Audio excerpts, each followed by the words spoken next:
Hey guys, hope you're all well. Welcome back to Happier Souls. Today we have Rob, who's gonna tell us about a problem he's had and how he's dealt with it. Hope you enjoy. Yeah, so Rob, first, would you be able to tell us what was your problem and how did it make you feel? So the problem I had was quite a big one, I have to say, for me, of where last year in the summer, um, around about June or July time, I got some life-changing news for me. I was diagnosed with testicular cancer, and that was on my left side.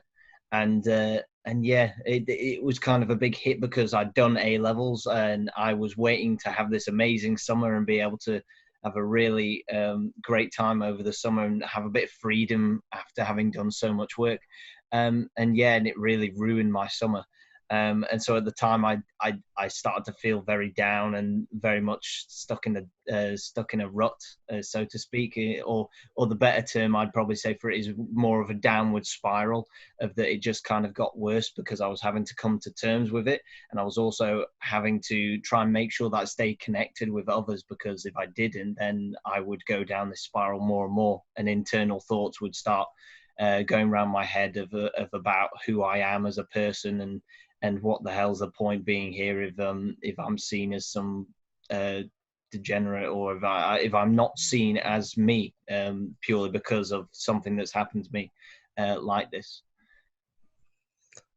Okay, so after you felt like this, what did you do? Like, how did you kind of deal with this problem when you felt like, oh, I need to kind of stay connected while I'm going down this down spiral? What was it that you done? Because this particular kind of thing was something that I barely knew anything about. First thing I did was try to understand it fully, so I could understand the situation fully.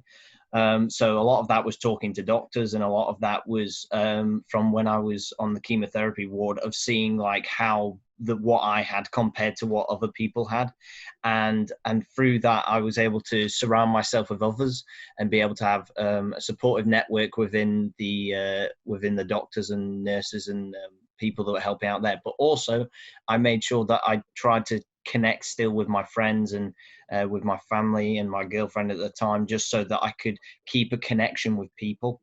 Because I felt like if I started to lose that, then too much of this was going to be that it was just me fighting it when I needed help from others to be able to fight it, in a sense. And the big thing that I did with this was that I eventually realized, and I didn't realize this at the time because I hadn't really been educated much on mental health or how to deal with it.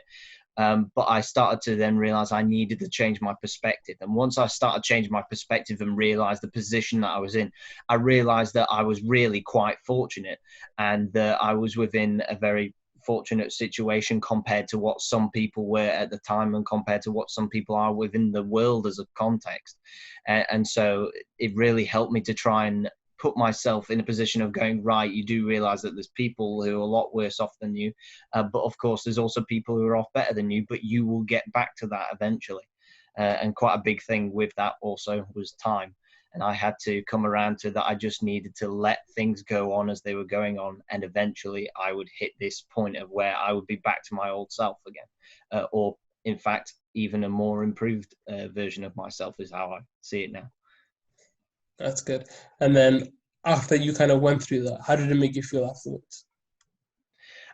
Afterwards, so I would say this is quite a way down the line, but probably within the last few months, I felt, in a sense, really invincible, which is brilliant, because I've never kind of had that feeling before, and never had the reason to have that feeling before. But now, because I feel like I've been through something that felt such a hard experience, it feels like if anything else comes up, I'm going to be so much more prepared for it, and I know how to deal with it, and I know that I'm going to be strong enough that I can deal with it, and I know what I need to do to be able to reach out to others and to be able to control my mental health and make sure that I stay healthy.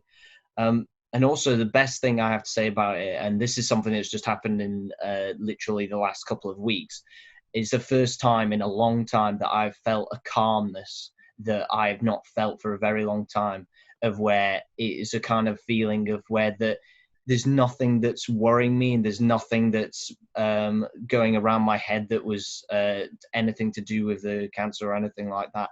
And there was nothing that was annoying me. And I felt this calmness, and it's been absolutely brilliant, because it's a kind of feeling that I've not had for a long time, and I never expected it to happen. So, because back in June, July, I never ever thought that I would reach where I am now as a person and how I feel. And so to be at where I am at now, I'm considerably happier than I have to say I've ever been in my life. It's really good. That's so sweet. Thank you very much, Rob. Right. Thanks for sharing. It's inspiring to see someone go through something so difficult and then come out on the other side so much better off.